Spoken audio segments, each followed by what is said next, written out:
Hello, BookTube. It's a bleak and barren Sunday. No mail. No free books.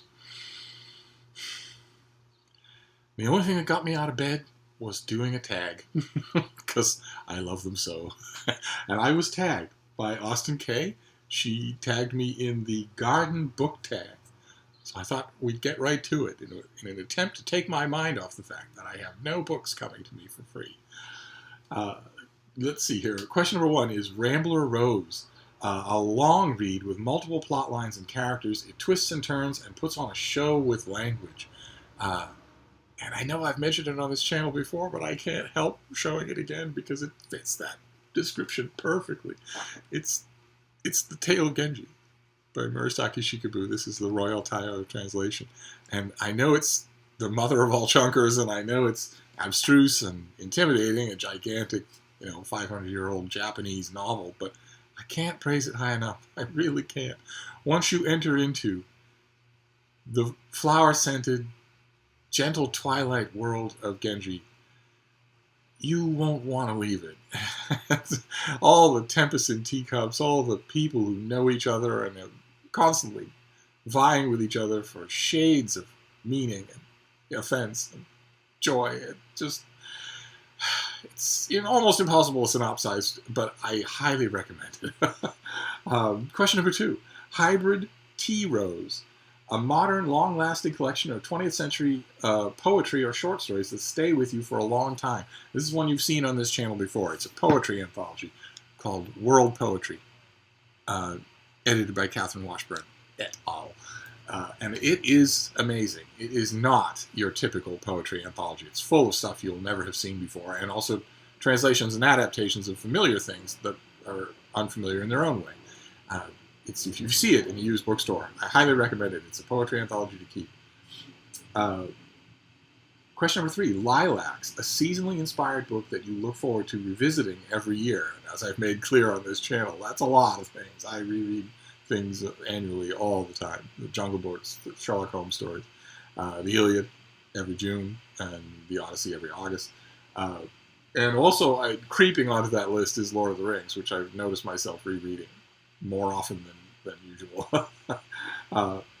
Question number 4, Bleeding Heart, a beautiful dark work that broke your heart.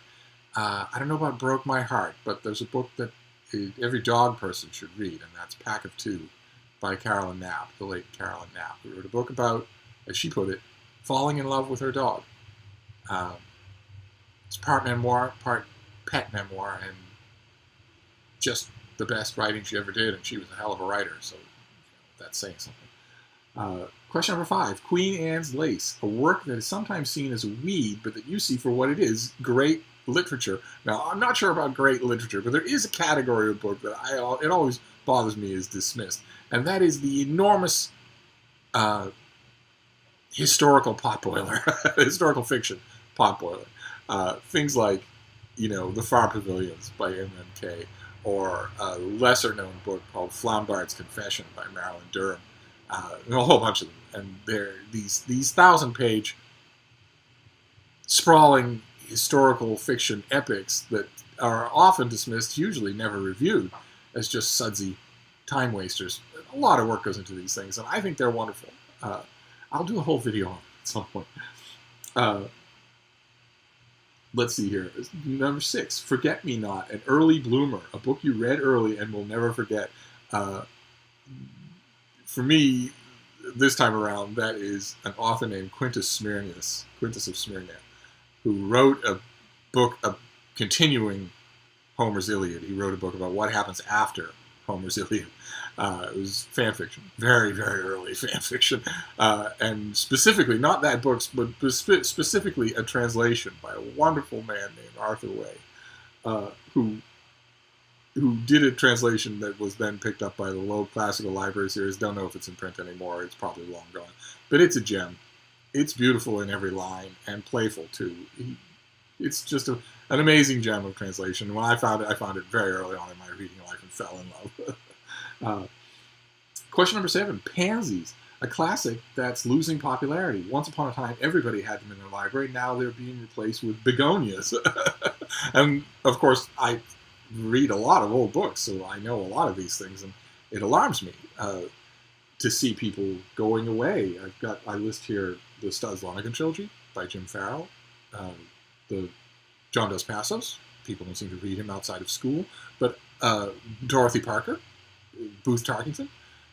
I've mentioned William Howells, but probably the one that bothers me the most, the one that is dismissed and summarized and ignored the most, is Robert Louis Stevenson, who's read now only for, Kidnapped or something like that, instead of his whole works, which it amazes me to think there would ever come a day when Robert Louis Stevenson need a plug, but people don't read him for pleasure anymore. They don't even think to. And I just don't understand that. He's so good. He never wrote a bad word. Anyway, let's move on here. Number 8, Trillium, a native of North America. In some provinces, it's illegal to pick these. Talk about a banned book. And the one that I have in mind is an example of the earlier thing about great literature that's neglected as weeds. That would be a book that was banned in Boston. Kathleen Winsor's great novel, Forever Amber, which is a restoration romp of epic proportions. I highly recommend it. If I remember to do it, I will list all the books that I'm mentioning here down below, because the people who have been mentioning it, I'm rapid firing things off too much. Number 9, The Orchid, a work that's as challenging to read and maintain as an orchid. I don't know how challenging an orchid is to maintain, but I have a challenging book to read and to understand and to grapple with, and it's this. The Anthropic Cosmological Principle by Barrow and Tipler. A book that examines the science behind the physical parameters of reality and of our universe and of our solar system and of our planet. The parameters that look, on some levels, suspiciously designed so that life could evolve, human life could evolve, and perceive it, and then turn its eye on it and perceive those parameters. It's not a troublemaking book. It doesn't mean to make trouble. The authors are simply inquiring to the best of their ability, and boy, oh boy, do they have a lot of ability. But the book has been latched onto by both sides of religious and creationism debates since it came out, and it's a brain strainer of a book. I recommend it if you're in the mood for that sort of thing. It will take you a while to do. Question number 10, Fern, a book that sparked your initial interest in a topic before spurring into a whole TBR of books on that topic. I think I mentioned on this channel before, I have a sweet tooth for conspiracy theories. The two big ones of the 20th century are the JFK assassination and 9/11. And in both cases, there was a book that sparked my interest in the industry of the conspiracy theories themselves. With JFK, it was Mark Lane's book, Rush to Judgment, in which he questions, back 50 years ago, questions every tenet of the Warren Commission report, every tenet of reported events about the JFK assassination, does it in a very calm way. Just, if this is true, this can't be true. If this isn't true, then this must be true. That sort of thing. Really made you think. And for 9/11, it would be Paul Thompson's book, The Terror Timeline.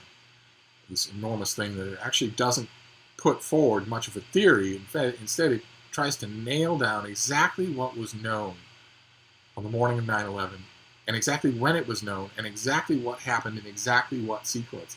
And it turns out that if you're a conspiracy fan for 9/11, that's all that's necessary to start raising a million questions. All you have to do is lay out what happened, and you start to see things that don't make sense.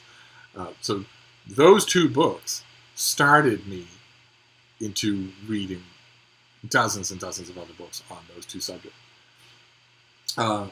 And then the last thing is a bonus question. What is your favorite flower? I had no idea what a flower was until I did this tag. Had to Google it. So I don't have a favorite. They appear to be things that grow in the ground and aren't books. Who knew? And then the last part, of course, is who do you tag? I tag Adam from Mementomori in commemoration of reaching 1,200 subscribers. I tag the guys at Strip Cover Lit because they strike me as the type to put on straw bonnets and spend whole days out in the garden. And likewise, I tag Conrad from the Deckled Edge, who seems like such an outdoorsy type, such a gardener, a putterer, fond of begonias. And there you have it, BookTube. That is the garden book tag to beguile a bookless Sunday. Thank you, and I'll see you soon.